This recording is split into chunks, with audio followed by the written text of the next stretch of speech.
Today we're talking about extroverted intuition and extroverted sensing. What are these two functions? What do they have in common? And what are the sort of things that kind of pull them apart and make them look different? All about that in the next minutes. So please don't forget to like and subscribe, and let's dive in.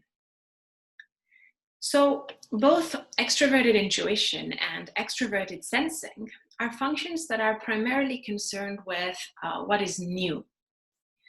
Both functions will be really interested in exploring novelty, exploring new possibilities, exploring new experience, exploring new connections, new interactions. They will both really be concerned with looking at the outside world, because they're extroverted functions, and pulling together information from the outside world in such a way that they can construct some sort of a novel framework. Maybe framework is not the best word to use it, but we can kind of relate ourselves to that, because for both NE and SE, it is important to consistently get new inputs in such a way that the information that they are relating themselves to can be updated.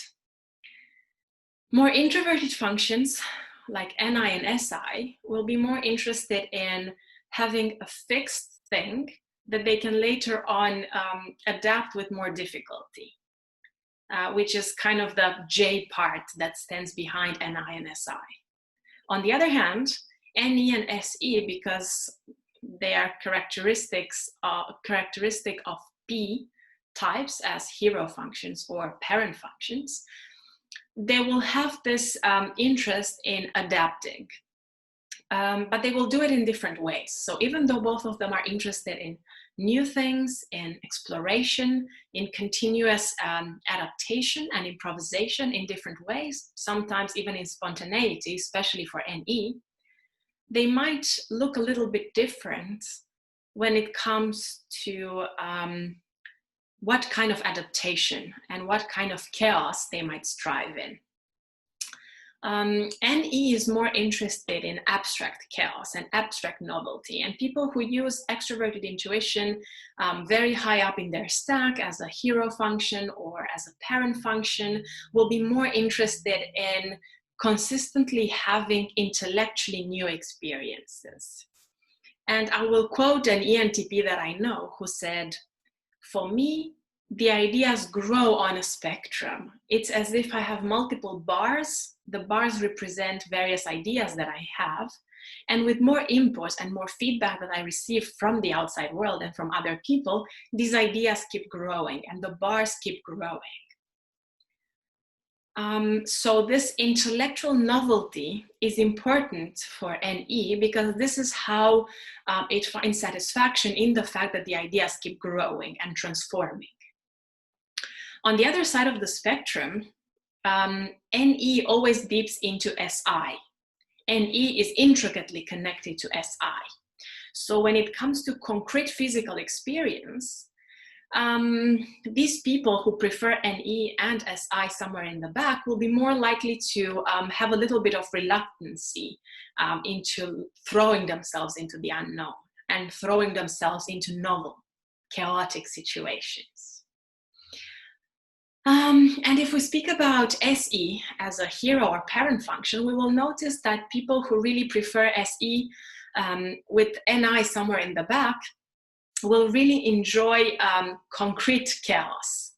And they will be much more likely to thrive in situations that provide them with novel physical experience. And I'm not only talking about sports, because a lot of people stereotypically associate SE with sports. Sure, that can be the case sometimes, but SE will really enjoy being able to physically and concretely relate to new stuff, meeting new people, going to new places, visiting new countries. But the motivation behind it is that in a concrete way, they will differently relate to that kind of stuff.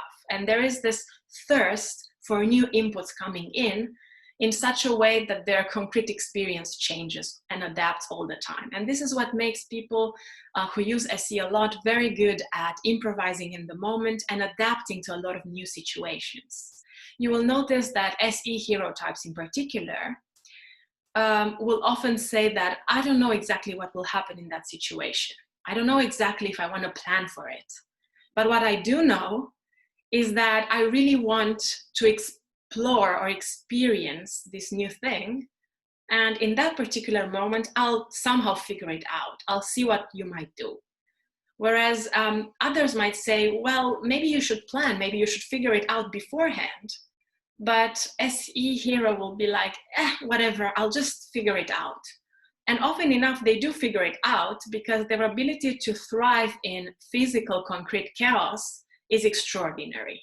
And they somehow are able to mobilize the resources from the present moment in such a way that things move forward for them and for others. At the same time, SE dips into NI. So SE is intricately and intensely connected to NI. So when it comes to ideas, SE hero types or SE parent types will be more likely to care about having a more structured and fixed idealistic way of looking at things. So their perception over ideas and concepts will more likely have a preference for structure. They will more likely prefer pulling their ideas together and having some sort of a clear understanding or clear label of how that particular thing might look like. So this is a way in which the same kind of process or the same kind of mechanism that NE and SE are interested in changes depending on what kind of things they care about the most. And this is where you will notice differences in the way they interact with the world, in the way they choose new things to adapt to.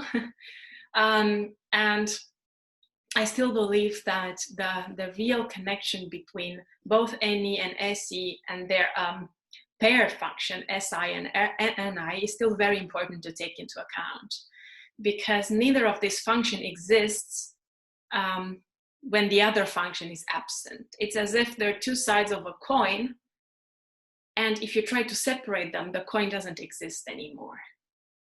They only exist together, and they create something together. So thank you guys. Thank you a lot for watching this video. I hope you enjoyed it. And if you did, please don't forget to like and subscribe, and see you next week with another video about cognitive functions.